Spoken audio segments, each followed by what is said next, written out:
A gente segue de olho, 11 horas 34 minutos, a gente está num Break News. O ex-ministro da Educação, Milton Ribeiro, foi preso, então, por esse suposto esquema de corrupção na época em que ele estava à frente do Ministério da Educação.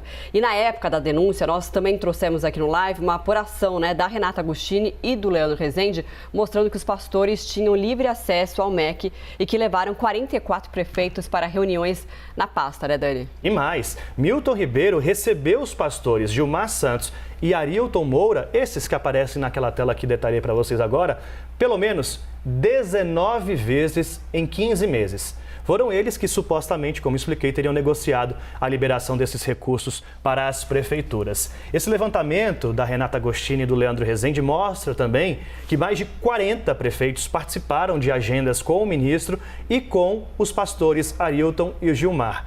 A pauta desses encontros era alinhamento político e discussão sobre obras. A gente tem aqui também uma outra reportagem no site da CNN Brasil com a resposta do MEC que o Pedro chegou a dizer aqui, a trazer a informação hoje mais cedo aqui no live, logo no comecinho. Olha só, se a gente puder espelhar aqui no nosso telão, governo não compactua com qualquer ato irregular, diz MEC após prisão de Ribeiro. Então, vamos descer aqui um pouquinho. O Ministério da Educação afirmou nesta quarta que não compactua com qualquer ato irregular. O posicionamento da pasta acontece após o ex-ministro Milton Ribeiro ser preso preventivamente nessa operação da Polícia Federal, que investiga a prática de tráfico de influência e corrupção para a liberação de recursos públicos no MEC. Em nota, então, o Ministério afirmou que recebeu nesta quarta uma equipe da Polícia Federal para continuar colaborando com todas as instâncias de investigação que envolvem a gestão anterior da pasta. O MEC ainda afirmou que continua a contribuir com os órgãos de controle para que os fatos sejam esclarecidos com a maior brevidade possível. E continua, o MEC ressalta que o governo federal não compactua com qualquer ato irregular e vai continuar a colaborar com as investigações, conclui a nota do Ministério. Ministério, Dani, que está sendo alvo desses mandados de busca e apreensão que o Pedro citou agora há pouco e que continua acontecendo pela Polícia Federal nessa operação de hoje. Exatamente. Vale lembrar aqui que o ex-ministro Milton Ribeiro, esse é um dos esquemas que o ministro é investigado. Por quê?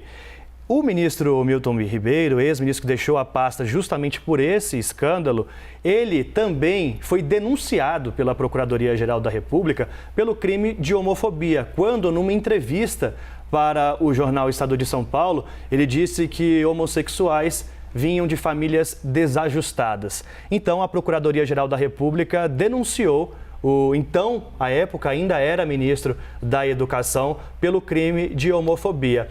Esse caso não avançou muito porque essa denúncia foi apresentada pela PGR, mas o relator, ministro Dias Toffoli, não analisou até que ele deixasse o Ministério da Educação. Como ele deixou o Ministério da Educação, ele perdeu o chamado foro privilegiado. E essa denúncia da Procuradoria-Geral da República contra ele foi para a primeira instância, que é onde se encontra hoje. E aí vai demandar um novo trâmite, atrasando um pouco mais a análise dessa denúncia, ouvindo o Ministério Público também estadual, federal e ainda também para ouvir a primeira manifestação de Milton Ribeiro sobre essa outra denúncia. Na verdade, essa é uma denúncia, a outra é uma investigação contra Milton Ribeiro por esse crime de homofobia. Fato é que também a gente acompanha na Comissão de Educação do Senado. A gente vai ouvir já aqui no Live CNN o senador Marcelo Castro, que preside os trabalhos, porque ele foi lá na comissão que vários pastores também foram e confirmaram que havia pedido sim de pagamento de propina, de ouro, de Bíblia com foto do ministro, para que eles conseguissem a liberação desses recursos. Para o básico, gente, serve para ônibus escolar, para transporte, para merenda, para construção de escola, enfim, são recursos que seriam para o futuro do nosso país, a educação, mas que acabam em esquemas como esse. Bom, vamos voltar a falar com o Gustavo Uribe, que está acompanhando esse Break News desde cedo, Uribe? Com muito café, muita energia. Não, imagina, energético mesmo, para conseguir acompanhar todo esse noticiário. Uribe, lembrando, a gente falou também sobre a CPI do MEC, que na época chegou a conseguir as assinaturas, o governo federal conseguiu trabalhar para retirar, 2 assinaturas foram retiradas, então, 2 senadores voltaram atrás, e aí agora tem essa tentativa de voltar a retomar isso, né? Mas na verdade seria mais algo simbólico, não do ponto de vista prático, pouco efeito teria. Agora voltando aqui, você chegou a falar com pessoas da campanha do presidente Jair Bolsonaro. Qual que foi a repercussão disso, né, da prisão do ex-ministro e o que pode ter de impacto na campanha do presidente? Já se constrói o discurso, né? Tirar o bode da sala, mas deixá-lo no jardim lá amarradinho, justamente porque não dá para tirar um soldado ferido. É mais ou menos essa estratégia que me foi dita. Ou seja, tentar diferenciar o presidente Jair Bolsonaro de Milton Ribeiro. E alguns integrantes da campanha lembram, Milton Ribeiro foi indicado por André Mendonça, que era ministro da Justiça, hoje ministro do Supremo Tribunal Federal. É esse o discurso que se faz na campanha. E que, portanto, o presidente Jair Bolsonaro só chegou ao nome de Milton Ribeiro por essa indicação.